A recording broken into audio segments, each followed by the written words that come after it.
ভগবান শ্রীকৃষ্ণ তাঁর প্রিয় বাঁশিটি ভেঙে ফেলেছিলেন। ভগবান শ্রীকৃষ্ণের সব থেকে প্রিয় জিনিস হলো তাঁর বাঁশি, তাই তার আর এক নাম ছিল মোহন বংশীধারী। হিন্দু শাস্ত্রে ভগবান শ্রীকৃষ্ণ ও তাঁর বাঁশি এভাবেই ওতপ্রোতভাবে জড়িয়ে রয়েছে।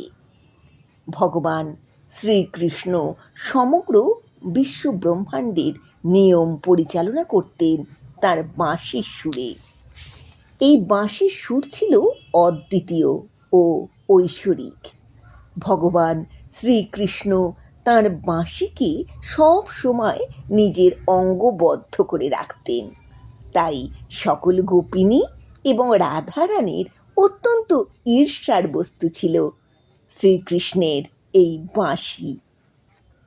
সত্যিকারের ভালোবাসা এবং প্রেমের কথা উঠলেই ভগবান শ্রীকৃষ্ণ ও রাধার অপার প্রেমের কথা উল্লেখ করা হয়। রাধা কৃষ্ণের প্রেম দৈবিক হলেও সাধারণের কাছে বড্ড আপন, কারণ এই প্রেম হল জীবাত্মা ও পরমাত্মার মিলন। শ্রীকৃষ্ণের বাঁশির সুরেই পাগল হয়ে সংসার ছেড়ে বেরিয়ে আসতেন শ্রী রাধিকা। শ্রীকৃষ্ণের মোহন বাঁশি ছিল প্রেম, ভালোবাসা ও আকর্ষণের প্রতীক। মামা কংসের নিমন্ত্রণে কৃষ্ণ ও বলরাম বৃন্দাবন ছেড়ে মথুরার উদ্দেশ্যে যাত্রা করেছিলেন। তখন গোপিনীর দল এবং স্বয়ং রাধা কৃষ্ণকে বৃন্দাবন ত্যাগ করতে নিষেধ করেছিলেন। শ্রীকৃষ্ণ রাধারানীকে কথা দিয়েছিলেন যে তিনি আবার বৃন্দাবনে ফিরে আসবেন, কিন্তু শ্রীকৃষ্ণ আর বৃন্দাবনে ফিরে আসেননি।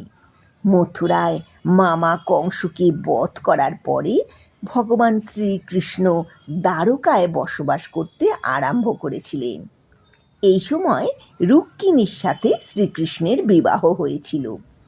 সারা জীবন কর্তব্যে অবিচল থেকেও শ্রীকৃষ্ণ রাধাকে কখনো ভুলতে পারেননি।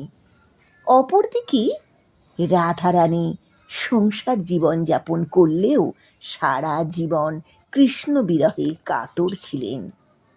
যদিও শ্রীকৃষ্ণ রাধিকাকে বলেছিলেন তিনি দূরে চলে গেলেও সর্বদা রাধিকার সঙ্গেই থাকবেন।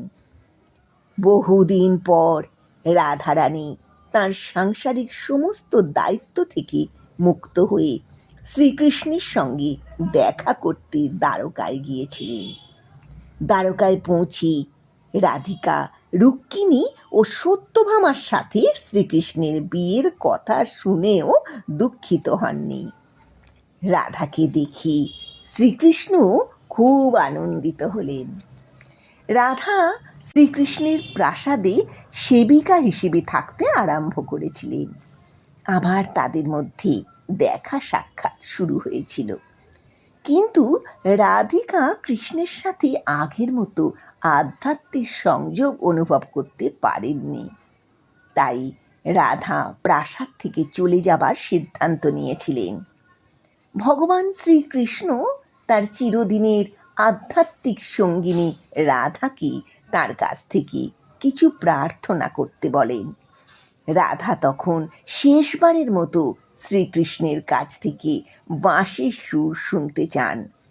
রাধার ইচ্ছায় ভগবান শ্রীকৃষ্ণ বাঁশি বাজাতে আরম্ভ করেন। রাধা আধ্যাত্মিকভাবে শ্রীকৃষ্ণের সাথে মিশে যাওয়া পর্যন্ত শ্রীকৃষ্ণ দিন রাত বাঁশি বাজিয়েছিলেন।